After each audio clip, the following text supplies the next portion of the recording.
Ya, ini bahan ajar sejauh nanti di RPS itu menuliskan nanti link bahan ajarnya di mana itu nanti ya bisa ditemukan di situ.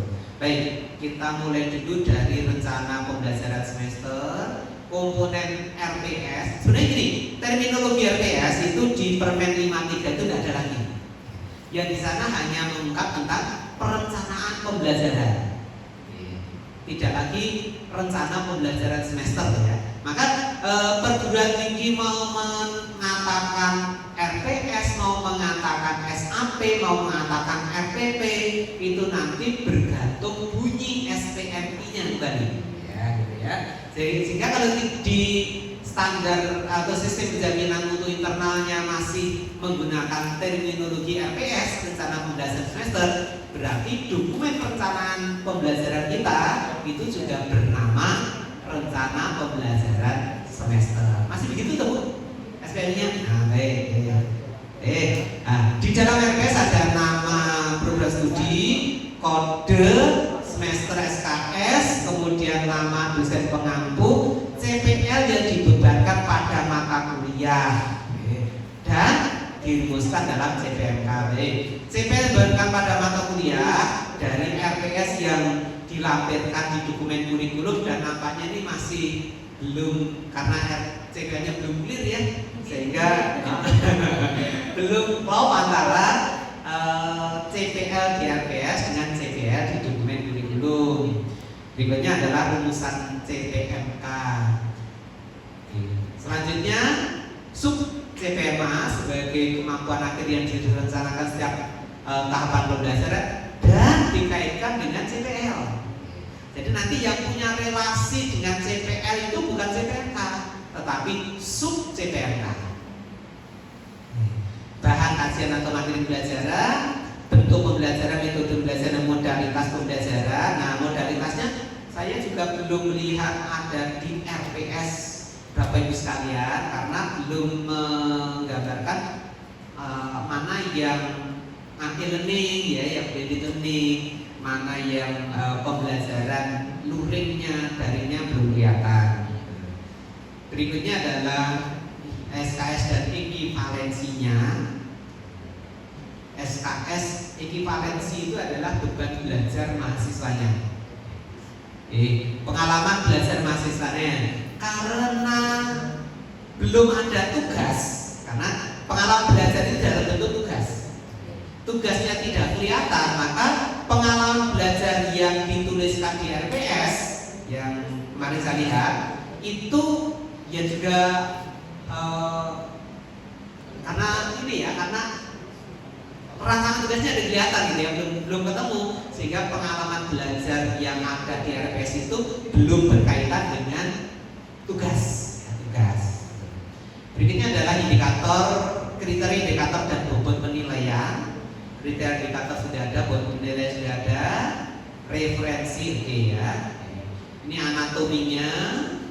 Sekali lagi yang penting ketika Bapak sekalian mengajar nanti adalah sub CPMK, kriteria indikator, materi, kemudian metode pembelajaran, alokasi waktu, asesmen dan seterusnya ya. Nah, ini rencana pembelajaran tidak lagi ada di di Permen 53 ya. Yang muncul hanya istilah perencanaan pembelajaran. Terminologi perencanaan pembelajaran ini ditetapkan oleh perguruan tinggi melalui SPMI. Mau FPP, mau RPS, mau SAP ya, itu bergantung bunyi di SPMI. Kemudian komponen perencanaan pembelajaran terdiri atas ini OBE, karena desainnya itu OBE, maka komponen dari perencanaan pembelajaran terdiri atas CP yang menjadi tujuan pembelajaran, yang kedua cara mencapai tujuan pembelajaran, LT-nya, learning and teaching-nya, yang ketiga adalah AI-nya ya, asesmen dan evaluasinya, cara menilai ketercapaian dari capaian pembelajaran. Saya lewati saja untuk prinsip penyusunan RPS ya. Ini, nah Nah, RPS itu sebaiknya setiap awal tahun pelajaran itu dibuka kembali, ya, direvisi kembali. Ini tahapannya. Jadi setelah diterapkan dari proses pembelajaran, ya, mulai dari dosennya, medianya, kemudian sarana prasarana untuk perkuliahannya, lalu dilakukan penilaian, hasilnya nanti portofolio nanti digunakan untuk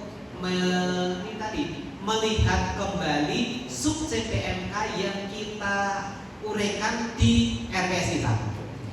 Sub CPMK ini boleh berubah-ubah dari waktu-waktu, ya, dari tahun ke tahun boleh berubah sub CPMK-nya. Tetapi CPL tidak boleh berubah. Ya, CPL tidak boleh berubah. Sub CPMK itu bisa berubah berdasarkan pengalaman dari pembelajaran yang dilakukan oleh Bapak Ibu pada tahun sebelumnya. Ya, pengalaman tadi dituliskan dalam portofolio mata kuliah. Nah, sekali lagi bahwa CPL itu adalah mandatori dari prodi. Maka Bapak Ibu sekalian jangan mengubah CPL prodi. Artinya kalau kita sudah diberi CPL 5 dan 6, maka saat menyusun RPS, ya CPL di RPS kita ya CPL 5 dan CPL 6. Jangan diganti, ya, nanti di situ. Nah, kita baru mulai di bawahnya di sini CPMK. Kalau CPMK ini bergantung pada dosen masing-masing mata kuliah. Nah, di CPMK itu isinya kompetensi sebagaimana yang ada di CPL, kompetensi. Meskipun di CPL itu mungkin ada substansi materi, tetapi yang kita ambil adalah kompetensinya. Karena belum tentu mata kuliah kita dengan materi misalnya penelitian, lalu diberi beban CPL 1 pada di sana mengungkap tentang etika, gitu ya. Lalu kita mengajarkan etika, belum tentu di situ. Nah, berikutnya dari CPMK kita turunkan ke sub CPMK.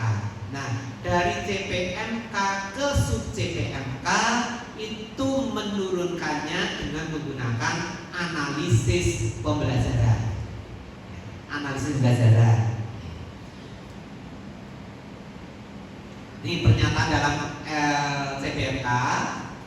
CPMK itu operasionalisasi dari CPL yang isinya kompetensi dan konten. Kompetensi kita ambil dari CPL, konten kita ambil dari materi perkuliahan kita. Makanya dinamakan CPMK. Capaian pembelajaran itu dari CPL, mata kuliah itu dari konten mata kuliah kita. Kalau mata kuliah kita itu tentang bumi dan antariksa, maka ya materinya bumi dan antariksa. Di sini kaitannya dengan penguasaan konsep, maka penguasaan konsepnya di sini penguasaan konsep tentang bumi dan antariksa. Berikutnya menggambarkan tingkat kedalaman dan keluasan. Nah, ini ada dua terminologi, ya, tentang CPMK. Ada yang menggunakan terminologi setiap CPL diuraikan menjadi CPMK. Ada yang menggunakan kaidah, ya, CPMK adalah kompetensi tertinggi yang dicapai oleh mata kuliah tersebut, sehingga satu mata kuliah itu hanya memiliki satu CPMK. Kalau tadi mazhab yang pertama tadi, CPMK-nya bisa macam-macam, gitu ya. Boleh tidak? Boleh, ya. CPMK-nya satu boleh tidak? Boleh. Dengan argumen ini adalah capaian pembelajaran usaha tertinggi yang ada di mata kuliah kita, mata kuliah kami. Nah, nanti ketika menurunkan dari CPMK dan upaya untuk mencapai CPMK tadi, tahapan-tahapan untuk mencapai CPMK itu dinamakan sub CPMK. Ini dari CPMK, satu dasar mata kuliah, kemudian diturunkan ke sub CPMK, ini disusunkan berdasarkan analisis pembelajaran. Jadi tadi dari mengidentifikasi CPL diturunkan jadi CPMK, CPL hanya diambil kompetensinya, MK-nya itu substansi materi. Nah, untuk bisa memiliki pengetahuan tentang misalnya menyusun proposal, itu kan tidak tiba-tiba mahasiswa pertemuan pertama langsung bisa menyusun proposal kan? Ada tahapan-tahapan tertentu untuk menyusun proposal. Nah, tahapan-tahapan untuk bisa menyusun proposal itu namanya sub CPMK.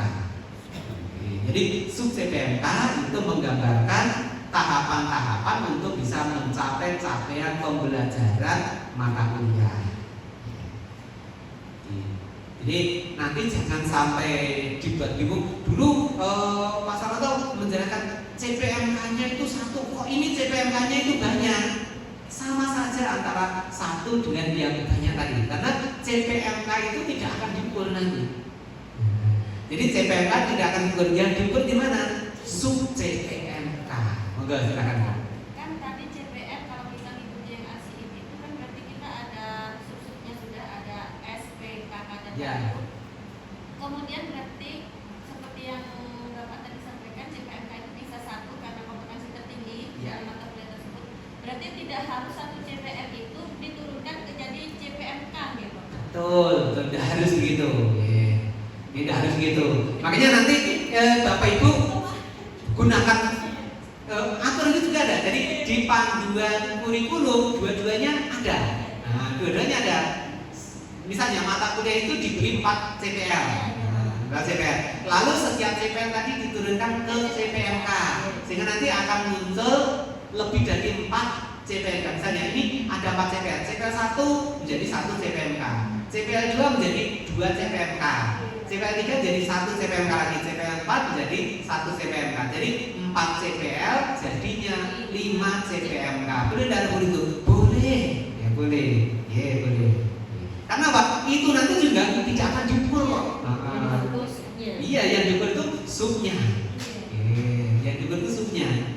Kalau tadi dari 4 CPL tadi mau dibuat 1 CPMK boleh tidak? Boleh. Kita mengambil kompetensi tertinggi dari keempat CPL tadi, dengan substansi materi tertinggi di mata kuliah kita.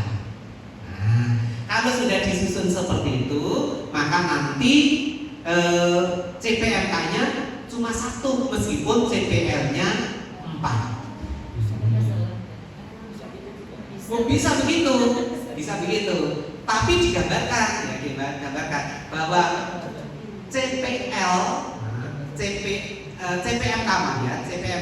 yang kita buat cuma 1 tadi itu kita susun berdasarkan analisis pembelajaran. Kita susun berdasarkan analisis pembelajaran. Ini seperti itu boleh, ya boleh seperti itu. Itu ada juga contohnya di panduan menyusun kurikulum. Nanti saya coba carikan ya. Nah, menganalisis pembelajaran, ini peran dari Bapak Ibu dosen dan biasanya pengalaman. Semakin tinggi jam terbang Bapak sekalian mengampu mata kuliah tersebut, maka punya sense ya. Sense tadi ya. Urutan mengajar itu seperti ini loh. Ketika saya mengajarkan tentang tata surya misalnya ya, bumi dan antariksa. Istilahnya apa nih?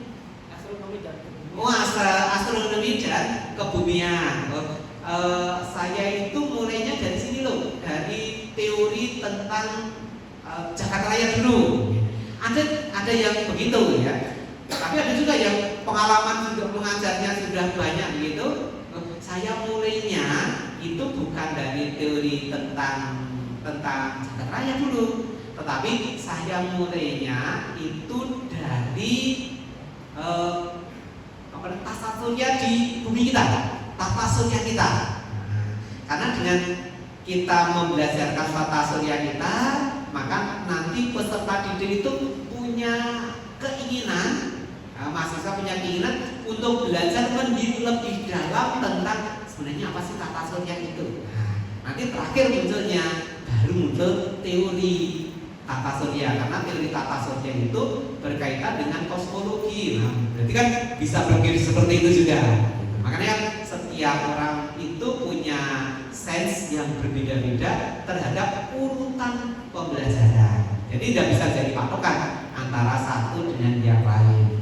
Namun demikian, ketika kita mengurutkan tadi, itu urutannya tadi, itu ada yang sifatnya hierarki yang tidak bisa dibolak-balik. Misalnya saja,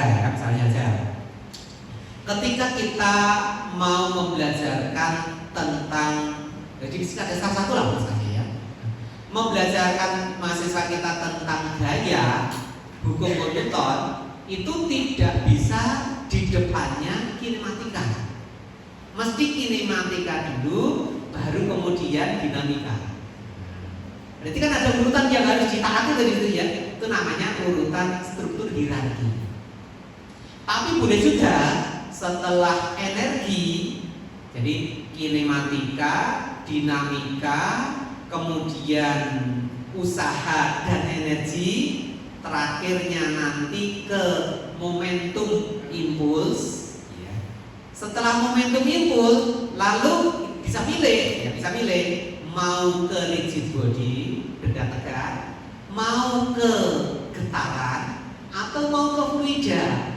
Karena begitu belajar tentang getaran, memanfaatkan tadi yang dasar tadi, kinematika, dinamika, energi, momentum. Mesti ada di situ. Di getaran ada, nanti di fluida ada, kemudian di benda tegar ada. Nah, susunan yang bisa dibolak-balik tadi, apakah benda tegar dulu baru fluida, atau getaran dulu baru fluida dulu baru getaran, itu namanya prosedural. Bisa dibolak-balik. Juga bisa juga dalam bentuk pengelompokan, ya, pengelompokan. Ya, tadi ya, yang antara fluida, kemudian getaran, benda tegar, mana yang lebih dulu? Oh, kelompok ini dulu, kelompok ini yang kedua, ini kelompok yang ketiga, udah gitu. Atau di antara sekalian ada yang mengajar tentang pengembangan keprofesionalan guru, misalnya. Nah, keprofesionalan guru itu kan terdiri atas 3. Satu, pengembangan diri, yang kedua karya ilmiah, yang ketiga karya inovatif. Tiga-tiganya tidak merupakan urutan, gitu ya. Karena seorang guru profesional itu harus memiliki tiga-tiganya tadi. Loh, kita mau belajarkan dari karya inovatif dulu boleh, kelompok nanti ya, kelompok besar yang inovatif, kemudian karya ilmiah, dan kelompok pengembangan diri. Mana yang mau diajarkan dulu? Kelompoknya tadi, mau kelompok besar tadi diajarkan dulu, itu silakan. Itu namanya struktur pengelompokan atau klaster. Jadi boleh ketika menyusun analisis pembelajaran tadi disusun berdasarkan hierarki, karena keruntutan ya nggak boleh dibolak-balik di situ, prosedural yang memungkinkan untuk dibolak-balik, tetapi akan lebih baik kalau urutannya seperti ini. Tapi sekarang punya argumen, sehingga berbeda dengan teman yang lain, pengelompokan atau kombinasi dari ketiganya. Nah, dengan menggunakan tadi ya keruntutan dari analisis pembelajaran tadi, nanti akan muncul jadilah sub CPMK. Jadi sub CPMK ini tadi disusun berdasarkan analisis pembelajaran. Lah, kata kerja operasional di sini itu nanti yang akan dilakukan pengukuran. Makanya yang riskan, yang kritis itu di sini, sebenarnya di sub CPMK-nya, bukan di CPMK. Iya, yang kritis itu malah di sub CPMK. Nah, ujung atas dari ini, dari sub CPMK itu nanti menjadi sub CPMK itu nanti akan menjadi CPMK. Kalau bagus sekalian menetapkannya CPMK-nya cuma 1 untuk 1 mata kuliah, meskipun CPL-nya banyak. Itu boleh begitu ya. Oke. Tapi boleh juga Bapak Ibu menggunakan pola. Nah ini ntar yang kayak gini. Nah ini boleh, ini juga tidak salah loh ya, boleh juga. Jadi CPL 1 nanti jadi CPMK 1, CPL 2 jadi CPMK 2, CPL 3 jadi CPMK 3 dan CPMK 4. Sehingga dari 3 CPL menjadi 4 CPMK. Dari masing-masing CPMK lalu diuraikan menjadi sub CPMK. Nah gini, oke, sub CPMK. Dari meskipun tidak harus urut ya, CPMK 1 itu harus sub CPMK 1, tidak harus urut begitu. Ini CPMK 4, ini jadi sub CPMK 2. Karena tadi sub CPMK ini disusun berdasarkan analisis pembelajaran, bukan urutan CPMK. Boleh, ya. Jadi sub CPMK itu adalah urutan atau keruntutan pembelajaran kita. Keruntutan pembelajaran kita. Keruntutan itu boleh Bapak sekalian menggunakan buku literatur ya, referensi. Misalnya pakai Gian Poli atau pakai survei untuk fisika dasarnya. Nah, maka Bapak Ibu menyusun sub CPMK-nya mengikuti keruntutan di bukunya survei atau punya Gian Poli tadi, silahkan. Boleh itu? Boleh ya. Untuk urutan materinya ya, urutan materinya. Lalu nanti makin ke bawah ya makin belakang gitu ya, makin akhir kompetensinya yang naik dari pertemuan pertama itu di sub CPMK-nya itu menjelaskan atau mengidentifikasi, maka yang terakhir yaitu jangan menjelaskan semuanya. Yang terakhir itu yang tadi yang lebih tinggi, jangan sampai menganalisis atau mengevaluasi atau merancang. Nah, itu nanti di sub CPMK yang terakhir ya. Yang terakhir itu nanti tingkat kompetensinya atau kata kerja operasionalnya tadi itu yang semakin meningkat ya. Yang depan itu yang sederhana ya, tahap berpikirnya yang lebih sederhana. Sehingga nanti dari pertemuan pertama, kedua, ketiga sampai pertemuan yang ke-16, kemampuan berpikir di tingkat 16 itu harapannya lebih tinggi daripada kemampuan berpikir di tingkat pertemuan yang pertama. Kalau itu kita susun dengan menggunakan analisis pembelajaran, nanti menjadi nyaman, menjadi enak. Nah, yang sering kali kita lupakan itu analisis pembelajaran. Pokoknya saya ingin mengajarkan ini, ya rutanya pantas-pantasnya kok ini, tidak didasarkan atas keruntutan berpikir bagaimana cara mahasiswa kita berpikir.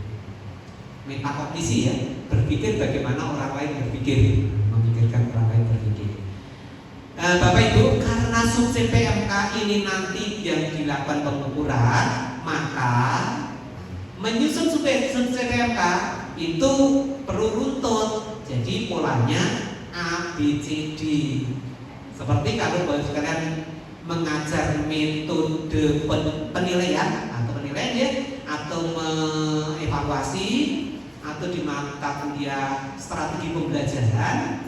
Ketika membuat tujuan pembelajaran itu ya, ini kan habis ide ya. Nah ini seperti ketika kita menyusun CPMK. Jadi ada audiens,